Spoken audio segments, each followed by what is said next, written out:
प्रायोजक हैं रोजगार डेवलपर्स। नमस्कार, पल्स 24 न्यूज देख रहे हैं आप और मैं हूं आपके साथ आफरीन बानो। उत्तराखंड बुलेटिन की शुरुआत बड़ी खबर के साथ करेंगे। हरिद्वार से बड़ी खबर आप तक पहुंचा रहे हैं। हरिद्वार में यूएसटी विभाग की बड़ी कार्रवाई। शिवालिक नगर की 10 मोबाइल दुकानों पर एक साथ हुई छापेमारी। ताबड़तोड़ छापेमारी से मचा हड़कंप। Krishna electronic, Ganesh mobile, new golden communication समेत कुल 10 मोबाइल दुकानों पर एक साथ दबिश। जीएसटी अधिकारियों की अचानक मौजूदगी से व्यापारियों में अफरा तफरी का मचा माहौल।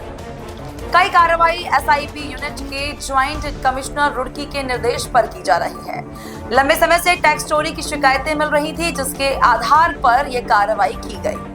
टीम दुकानों में खरीद बिक्री के बिल, स्टॉक और टैक्स विवरण की बारीकी से जांच कर रही है। जांच पूरी होने के बाद संबंधित व्यापारियों पर की जाएगी सख्त कार्रवाई।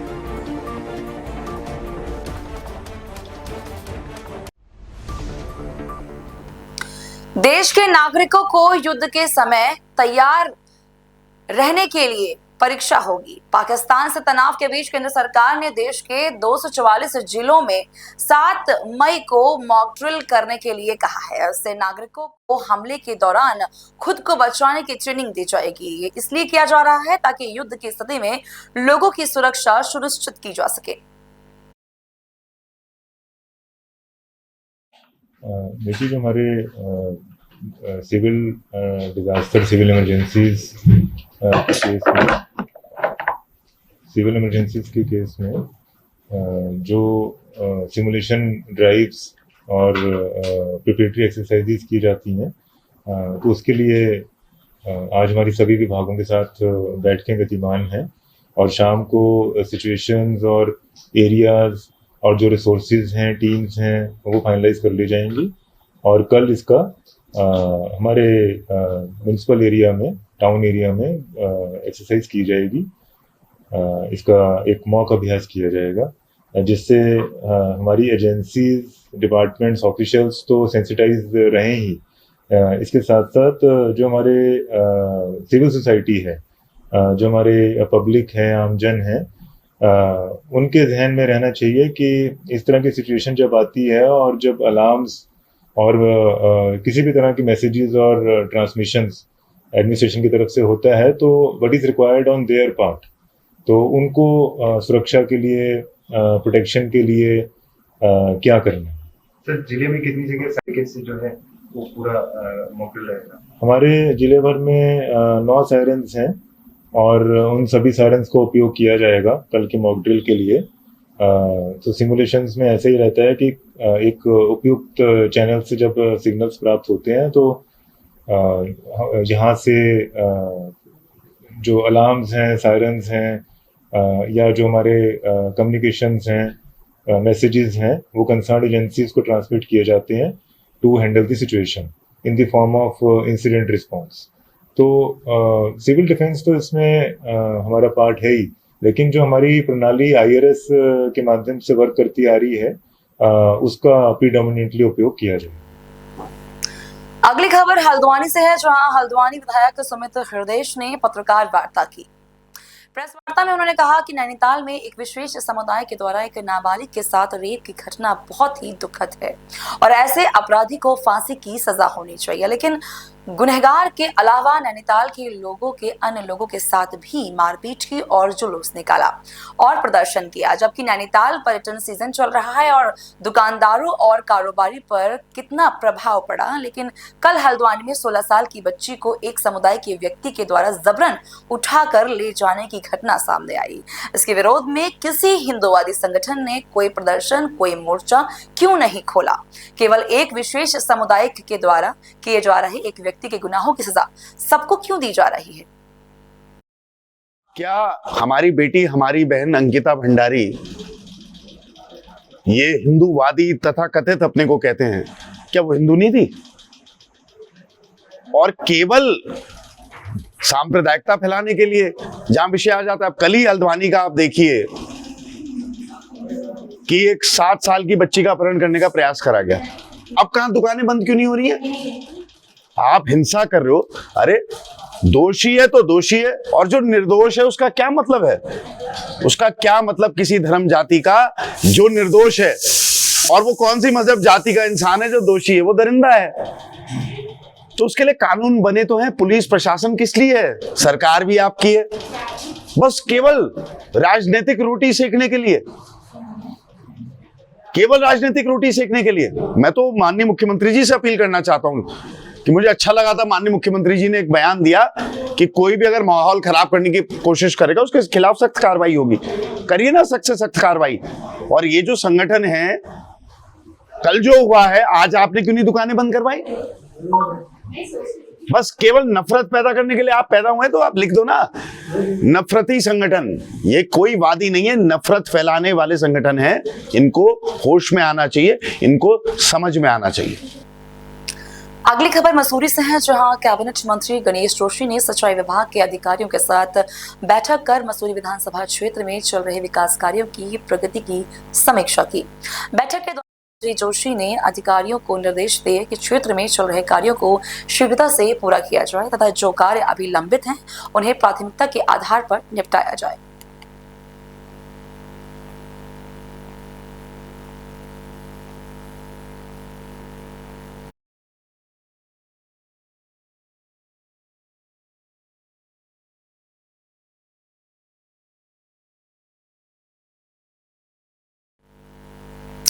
विश्व हिंदू परिषद व बजरंग दल ने मंगलवार को मल्लीताल पंत पार्क में सनातन चिंतन सभा का आयोजन किया गया।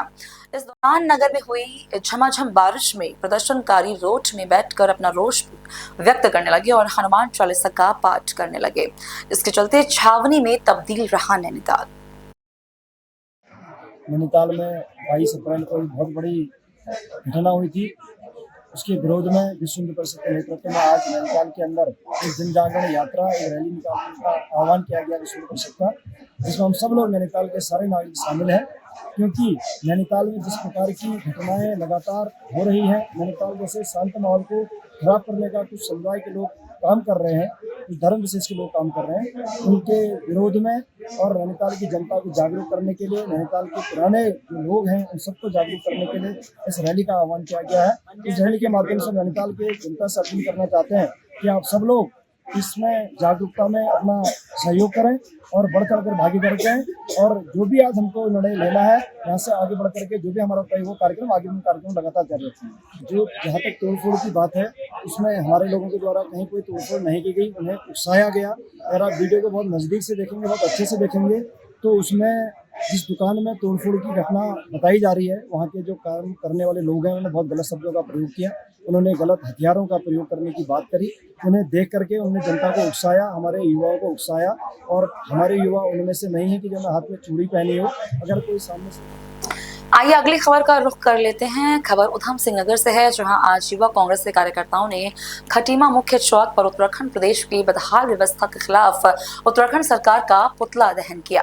इस दौरान उन्होंने कहा कि उत्तराखंड प्रदेश में लगातार नारी उत्पीड़न के मामलों के साथ साथ बलात्कार और चोरी की घटनाएं बढ़ती ही जा रही हैं, जिससे कांग्रेस कार्यकर्ता लगातार चिंतित हैं। हमारे यूथ कांग्रेस ने यहाँ पर यूथ कांग्रेस के तमाम साथियों ने यहाँ पर भाजपा की सरकार का पुतला दहन किया है। जिस प्रकार से उत्तराखंड के अंदर आप देखिए कि लगातार नारियों का उत्पीड़न हो रहा है। आप जगह जगह पे पूरे प्रदेश के अंदर देखिए किस प्रकार से हमारी बच्चियों के साथ बलात्कार, उनके साथ छेड़छाड़ की घटनाएं लगातार बढ़ रही हैं। उसको लेकर आज यूथ कांग्रेस ने यहाँ पर हमने भाजपा सरकार का पुतला दहन किया है। आप देखिए, अगर पहले आप देखेंगे तो अंकिता भंडारी का केस जो है, उसमें जो सफेद पोस्ट लोग थे उनका आज तक उजागर नहीं हुआ है। और चंपावत में, बनबसा में भाजपा का मंडल अध्यक्ष जो कि नारी के उत्पीड़न में षड्यंत्र में सम्मिलित था, उस मामले में भी सरकार ने कुछ नहीं किया है। और अभी आप देखेंगे कि रुद्रपुर के अंदर भाजपा का एक जो सभासद है, उसने भी नारियों के साथ किस प्रकार से उत्पीड़न किया था। वहीं लाल कुआं देख लीजिए। तब पूरे प्रदेश के अंदर और नैनीताल में आप देखें कि नैनीताल में किस प्रकार से एक 12 वर्ष की जो बच्ची है उसके साथ दुष्कर्म हुआ। आप देखिए कि हमारे ये सितारगंज में किस प्रकार से एक लड़की को मार दिया गया। इस प्रकार से तमाम जो पूरे उत्तराखंड के अंदर जो नारियों के साथ उत्पीड़न हो रहा है, उसमें भाजपा सरकार के कानून में जू तक नहीं रह रही है और कानून व्यवस्था बिल्कुल चौपट हो गई है। जो अपराधी किस्म के लोग हैं उनको कानून का बिल्कुल भी भय नहीं है और भाजपा सरकार को जगाने के लिए, कानून व्यवस्था सही करवाने के लिए आज यूथ कांग्रेस के तमाम साथियों ने यहाँ भाजपा की सरकार का पुतला दहन किया है। और निश्चित रूप से अगर ये सरकार नहीं जागती है, कोई ठोस कदम उठाती है, तो ये आंदोलन हम आगे भी अग्रसर आगे बढ़ाते रहेंगे। देखिए, मामला जो गैंग रेप का आया था, उसका मैं एक सोशल मीडिया में उसकी माँ का एक वीडियो भी मैं देख रहा था। ये बड़ा दुर्भाग्य है कि एक बच्ची के साथ गैंग रेप होता है और वो बाकायदा नाम लेकर पुलिस थाने में जाती है और उसकी एफआईआर तक दर्ज नहीं की जाती है। तो आप देखें किस प्रकार से कानून ने जो है ऐसे माफियों के लिए, ऐसे बलात्कारियों के लिए अपना संरक्षण बना लिया है। वो जो पीड़ित पक्ष है, जो महिला पीड़ित पक्ष, जो घटिमा में भी देखिए आप, महिला पीड़ित पक्ष बार बार जा रही है लेकिन उसकी एफआईआर दर्ज नहीं हो रही है। बाद में लाचार होकर उसने वो कोर्ट की शरण ली उस महिला ने और उसके बाद उस पर एफआईआर दर्ज की, उसके बाद भी उनको पकड़ा नहीं जा रहा है। पूरे ये खटीमा ही नहीं, पूरे प्रदेश के अंदर जो इस प्रकार के लोग हैं, जो बलात्कारी टाइप के लोग हैं, उनको कानून जो है संरक्षण देने का काम कर रही है जिस प्रकार, और उसी का रिजल्ट है कि पूरे प्रदेश के अंदर जो है आज वातावरण जो है नारियों के खिलाफ है और बच्चियों के खिलाफ है।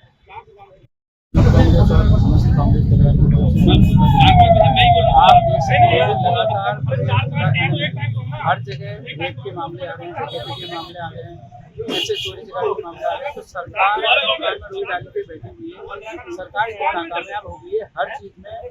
वो सिर्फ थानों के ठेके लेने के इरादों से पुलिस वालों से बात कर रही है, मगर वो ये नहीं देख रही है कि आम जनमानस किस हालात में। आप देख सकते हैं नैनीताल के मामले में जो 12 साल की लड़की के साथ कितना जुल्म हुआ, वहाँ उसको अदर ले जाके वहाँ के लोगों ने उसको धर्म पे डाल दिया। तो मैं ये कहना चाहता हूँ कि आपके माध्यम से धर्म की राजनीति छोड़कर जो व्यक्तिगत जो हमारी जनताओं के साथ अत्याचार हो रहा है, अपनी बहनों माताओं के साथ इतना अत्याचार हो रहा है, उसके खिलाफ नहीं आवाज उठाए तो समझ में आता है कि आप कुछ भाजपा सरकार काम कर रही है। आप देखिए हमारा न्यायाधीश खटीमा में अभी का मामला है, न्यायाधीश जैसे लोगों को जहाँ उम्मीद होती है कि हमारी न्याय मिलेगा, वहाँ पे इतना गुंडागर्दी है कि लोग वहाँ मारपीट कर रहे हैं। अभी आप देखिए एक महिला का सर कटा हुआ वहाँ मिला हमें सितारगंज में, जो यहाँ की रहने वाली है। आप रुद्रपुर में बलात्कार का मामला हुआ, चंपावत में मामला ऐसा हुआ, चक्राता में ऐसा मामला हुआ, डोईवाला में ऐसा मामला हुआ, लालपुर में ऐसा मामला हुआ, हल्द्वानी में ऐसा मामला हुआ। मतलब पूरे प्रदेश में लगातार बलात्कार, चोरी, सारे मामले गंभीर हो रहे हैं, मगर भाजपा सरकार सिर्फ पैसे कमाने में ध्यान है, ठेके में ध्यान है, कानून में ध्यान है, बाकी उन्हें कोई मतलब नहीं। जनता कितना ही परेशान हो, जनता कितना भी शोषण हो, कोई फर्क नहीं पड़ता। सिर्फ उन्हें अपने अपने चाहते लोगों को, उन लोगों का भला करना है, मगर वो ये नहीं देख रहे हैं कि आम जनता, आम जो महिलाओं, अगर इसी तरह से लगातार महिलाओं के साथ गलत हो रहा है तो यूथ कांग्रेस आज तो हमने यहाँ पर पूरा किया, अगर लगातार जो अपराधियों ने उनके साथ गलत किया है, जो इनके हैं, उनको अगर न्याय नहीं मिला तो यूथ कांग्रेस फिर से बड़ा आंदोलन करेगी। खटीमा कांग्रेस, समस्त कांग्रेस और हर जिले में जाके ये मुद्दा ध्यान और धरना प्रदर्शन करेगी और आगे में कार्रवाई। बताइए, सीएम साहब का क्षेत्र का मामला है, सब रेप का मामला है।